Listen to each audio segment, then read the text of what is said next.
주례표와 예배 캠페인 같이 하겠습니다. 복음의 사람 예배자로 살게 하소서. 우리는 가정의 예배자입니다. 우리는 영적 예배자입니다. 우리는 삶의 예배자입니다. 아멘. 우리 요한복음 8장 32절 세 번 같이 하겠습니다. 진리를 알지니 진리가 너희를 자유롭게 하리라. 진리를 알지니 진리가 너희를 자유롭게 하리라. 진리를 알지니 진리가 너희를 자유롭게 하리라. 아멘. 하나님께서 오늘 우리에게 주신 말씀은 예레미야서 22장 1절에서 9절까지의 말씀입니다. 자, 오늘 본문을 통해서 언약을 지키지 않아서 라는 제목으로 말씀의 은혜를 같이 나누겠습니다. 여러분, 사람들은 인생을 세옹지마라고 얘기합니다. 세옹지마의 뜻은 좋은 일이 생길 수도 있고 또 나쁜 일이 생길 수도 있다라는 얘기입니다. 좋은 일이 나쁜 일이 될 수도 있고 나쁜 일이 좋은 일이 될 수도 있으니 좋은 일이 생겼다고 해서 너무 자고하지 말고 나쁜 일이 생겼다고 해서 너무 절망하지도 말아라, 그런 얘기입니다. 우리 인생이란 것이 럭비공처럼 이리 튀기도 하고 저리 튀기도 한다라는 그런 것입니다. 그러나 성경이 말하는 인생은 세옹지마가 아닙니다. 우리 인생은 하나님의 섭리대로 인도함을 받습니다. 하나님은 모든 것이 합력하여 선을 이루게 하시는데 그 선은 우리가 원하는 선이 아니라 하나님의 선입니다. 하나님 보시기에 좋은 상태가 하나님의 뜻이 이루어지는 그 상태가 하나님의 선입니다. 그러니까 하나님이 원하시는 그런 뜻 가운데 우리 인생이 럭비공처럼 튀는 것 같지만 그래서 모든 것이 주 안에서 합력하여 선을 이루게 하시는 것, 이것이 하나님의 일하심이고 하나님의 섭리입니다. 하나님은 모든 사람을 선악간에 심판하십니다. 그런데 그 선악의 기준은 세상의 기준만으로 되는 것이 아닙니다. 선악의 기준은요, 어떻습니까? 사람마다도 틀리고 나라마다도 민족마다도 또 시대마다도 다 틀립니다. 그것은 우리의 선악을 절대로 판단할 수 있는 게 아닙니다. 어디서는 선한데 어디서는 악하다. 이것이 우리의 절대적인 심판의 기준이 될 수는 없겠죠. 그러나 하나님의 선은 어제나 오늘이나 동일합니다. 자, 그리고 하나님의 심판 기준은 언약 관계입니다. 하나님을 모르는 자들에게 대하는 것과 하나님의 백성을 대하는 하나님의 기준이 다릅니다. 여러분, 우리는 예수님을 믿고 예수님을 통해서 예수 그리스도의 피로 하나님과의 새 언약 관계 안에 들어간 사람들입니다. 예수님을 믿지 않는 사람들은 어떻습니까? 하나님과의 관계가 회복되어 있지 않고 하나님과의 언약 관계 안에 들어가 있지 않습니다. 그러나 예수님을 믿는 사람들, 예수님을 믿는 그리스도인들은 예수님의 십자가 보혈로 예수 그리스도를 통해서 하나님과의 새 언약 관계 안에 들어 있습니다. 그러니까 우리가 구약 성경에서 하나님께서 이 구약 백성들을 대하시는 이 선지서를 통해서 말씀하시는 이런 내용들은 모두가 언약 관계를 통해서 그것을 기준으로 말씀하시는데 오늘 우리도 마찬가지다라는 얘기입니다. 오늘 성경에 나오는 하나님의 백성들, 그들이 하나님과의 언약 관계를 맺고 있는데 그 언약 관계를 어기고 있기 때문에 하나님께서 그들에게 징계와 심판을 내리시는 것입니다. 오늘 이 말씀이 살아계신 하나님께서 오늘 우리에게 하시는 말씀으로 우리에게 들려오기를 주의 이름으로 축복합니다. 여러분, 하나님께서는 먼저 이 유다 왕의 책임을, 그리고 지도층의, 사회 지도층의 책임을 물으십니다. 여러분, 유다 왕은 하나님의 대리자로서 이 왕자의 자리에 있는 것입니다. 여러분, 진짜 왕은 여호와 하나님이세요. 이 하나님의 뜻입니다. 하나님이 왕이 돼서 통치하시는 나라를 만드시는 것이 하나님의 뜻이었는데 사람들의 눈에 보이는 사람의 왕을 원했기 때문에 하나님께서 그것을 허락하신 거예요. 그렇기 때문에 이 유다 왕은 하나님의 대리자로서 왕의 자리에 있다는 것을 항상 고백해야 되는 사람입니다. 그래서 항상 하나님 앞에서 겸손해야 되고 항상 하나님의 뜻을 구해야 되고 철저하게 하나님의 뜻에 순종해야 됩니다. 그래야만 그 나라가 평안하고 하나님께서 지켜주시는 거예요. 그 하나님의 뜻은 율법에 적혀 있고 그 율법대로 행하는 것이 유다 왕이 지켜야 될 언약 관계의 의무입니다. 우리 1절에서 5절까지 말씀을 우리 같이 읽겠습니다. 여호와께서 이와 같이 말씀하시되 너는 유다 왕의 집에 내려가서 거기에서 이 말을 선언하여 이르기를 다윗사 왕위에 앉은 유다 왕이여 너와 내 신하와 이 문들로 들어오는 내 백성은 여호와의 말씀을 들을지니라. 여호와께서 이와 같이 말씀하시되 너희가 정의와 공의를 행하여 탈취당한 자를 압박하는 자의 손에서 건지고 이방인과 고아와 과부를 압제하거나 학대하지 말며 이곳에서 무죄한 피를 흘리지 말라. 너희가 참으로 이 말을 준행하면 다윗의 왕이 앉을 왕들과 신하들과 백성이 병거와 말을 타고 이 집 문으로 들어오게 되리라. 그러나 너희가 이 말을 듣지 아니하면 내가 나를 두고 맹세하노니 이 집이 황폐하리라. 여호와의 말씀이니라. 아멘. 여러분, 하나님께서는 다윗 왕을 복 주셨는데 다윗이 철저하게 하나님의 뜻에 순종하였기 때문에 하나님을 기쁘시게 하였기 때문에 하나님을 기뻐하는 자였기 때문에 하나님께서는 다윗에게 복을 주시고 그 왕위를 영원하게 하겠다라고 그랬습니다. 하지만 그의 후손들이 다윗처럼 행하지 않았습니다. 하나님을 등지고 우상을 숭배하고 그리고 왕으로서 해야 될 그런 책임들을 온전하게 하나님의 뜻대로 감당하지 않았습니다. 그래서 하나님의 그 약속들이 그대로 이루어질 수가 없는 겁니다. 자, 하나님께서 예레미야 선지자에게 말씀하시되 이 유다 왕의 집에 가서 선포해라 그랬습니다. 유다 왕만 들어야 되는 것이 아니라 오늘 성경을 보면 유다 왕과 그 신하와 백성들이라고 그랬어요. 여기서 뒤에 나오는 사람들과 비교하면 이 사람들은 다 사회 지도층 인사들입니다. 그들이 지금 하나님의 선포의 대상이에요. 유다 왕은 그들을 또 대표하는 자입니다. 자, 유다 왕과 신하들과 백성들이 지켜야 되는 그런 의무는 뭐냐면 여기서 말씀하시는 것은 하나님의 정의와 공의를 행하는 것입니다. 여러분, 하나님의 정의와 공의 어려운 게 아닙니다. 하나님의 정의와 공의는 가난한 자를 돌보고 공평하게 대하는 일입니다. 여러분, 오늘 이 시대에도 다 똑같습니다. 무엇이 정의인가? 또 정의롭다고 생각하는 착각, 이런 것들을 지식인들이 얘기를 하는데 그 주요한 내용을 보면은 공정하지 않다는 얘기예요.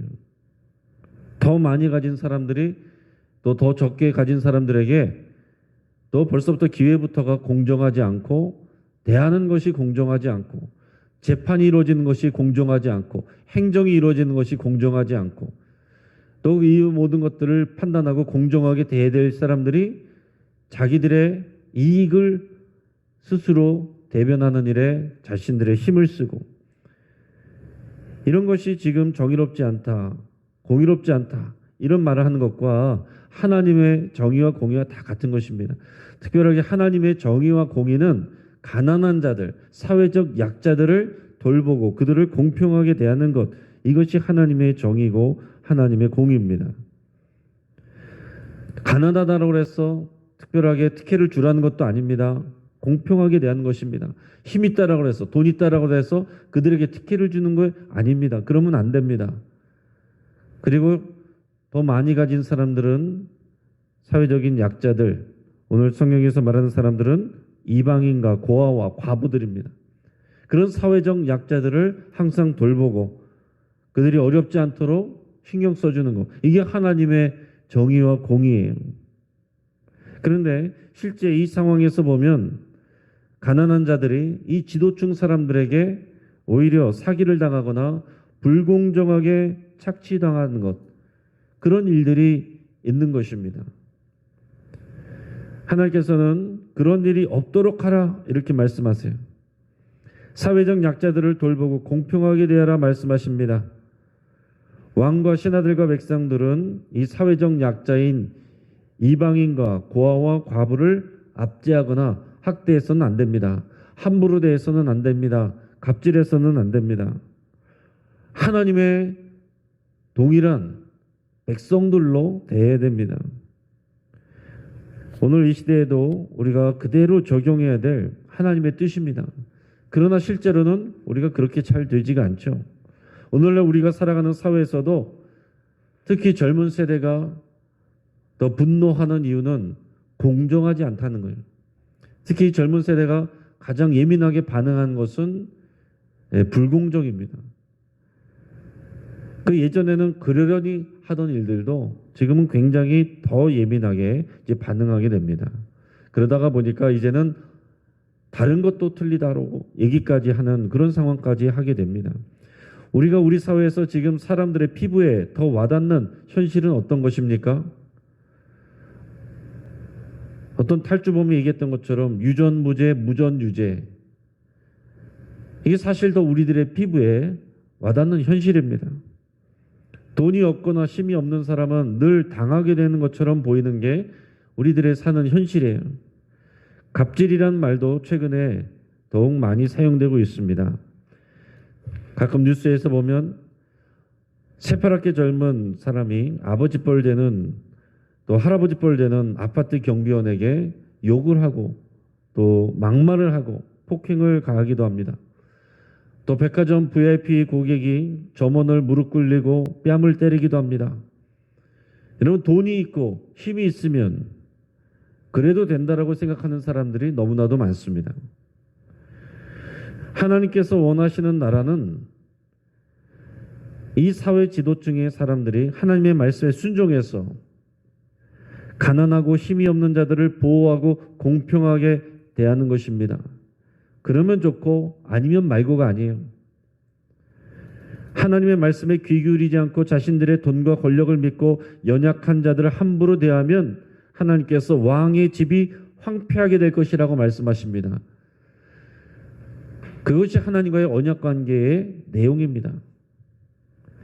자, 그러고 나서 하나님은 이제 예루살렘 백성들 전체에 대한 그 언약의 의무에 대해서 또 말씀하십니다. 우리 6절에서 8절까지 말씀을 우리 같이 읽겠습니다. 여호와께서 유다 왕의 집에 대하여 이와 같이 말씀하시니라. 내가 내게 길르앗 같고 레바논의 머리나 내가 반드시 너로 광야에 주민이 없는 성읍을 만들 것이라. 내가 너를 파멸할 자를 준비하리니 그들이 각기 손에 무기를 가지고 내 아름다운 백향목을 찍어 불에 던지리라. 여러 민족들이 이 성읍으로 지나가며 서로 말하기를 여호와가 이 큰 성읍에 이같이 행함은 어찌 됨인고 하겠고, 그들이 대답하기는 이는 그들이 자기 하나님 여호와의 언약을 버리고 다른 신들에게 절하고 그를 섬긴 까닭이라 하셨다 할지니라. 아멘. 9절까지 읽었네요. 자, 유다 왕의 집은 예루살렘 전체를 의미합니다. 자, 예루살렘은 하나님에게 특별하고 소중한 의미를 가졌습니다. 자, 예루살렘은 오늘 성경에서 보니까 하나님께 길르앗 같고 레바논의 머리 같다 이런 표현을 했습니다. 여러분, 길르앗은 이 요단 북쪽이 위치한 지역인데 산림이 우거져 있습니다. 또 레바논도 굉장히 산림이 우거져 있고 고급 건축 재료가 되는 백향목이 풍부한 곳입니다. 그래서 이 길르앗과 레바논은 이렇게 산림이 풍부하고 그에 따라서 식량도 풍족한 그런 지역이에요. 자, 하나님은 예루살렘을 복주셔서 길르앗이나 레바논 못지않게 만드셨습니다. 하지만 하나님은 예루살렘을 광야로 만들 것이다. 주민이 없는 황폐한 성읍으로 만들 것이다. 이렇게 말씀하십니다. 자, 예루살렘 주민이 자랑하는 그 시대의 번영, 푸르름과 이 풍성함, 백향목으로 이렇게 비유되는 그런 그 시대의 풍요함은 광야의 황량함으로 바뀔 것이다. 이렇게 말씀합니다. 그러면서 하나님께서 친히 이 예루살렘을 파멸할 자를 준비하실 거라고 말씀하십니다. 그들은 손에 무기를 들고 예루살렘이 자랑하는 이 백향목을 찍어 불에 던져버릴 것이다 라고 말합니다. 그러니까 이 예루살렘 주민들이 자랑하는 그리고 소중하게 여기는 그런 모든 아름다운 것들을 파괴시킬 거다라는 얘기입니다. 그리고 여러 민족들이 예루살렘을 지나갈 것이며 그러면서 서로 그들이 말하게 될 것입니다. 도대체 이 큰 성읍에 어떻게 이런 일이 생길 수가 있는가? 어떻게 이 큰 성읍이 이렇게 황폐해졌는가? 여호와 하나님께서 이 큰 성읍에 이처럼 행하신 것은 어쩐 일인가? 이렇게 이방인들이 말하게 될 것이란 얘기입니다. 그 이유를 9절에서 말씀했는데 그 이유는 예루살렘 백성이 자기 하나님 여호와의 언약을 버리고 다른 신들에게 절하고 그를 섬겼기 때문이다 라고 이렇게 선포하고 있습니다. 자, 이스라엘 백성들, 예루살렘 백성들이 소중히 여기는 이 예루살렘 성읍은 결국 우상 숭배 때문에 황폐하게 되는 것입니다. 다른 말로 하면 그 언약을 버리고 지키지 않았기 때문에 그런 것입니다. 여러분, 이처럼 왕을 비롯한 사회 지도층과 예루살렘 백성들은 모두 하나님과 맺은 언약의 의무사항들을 지키지 않았습니다. 여러분, 겉으로 보여질 때 그들은 인정하지 않을 거예요.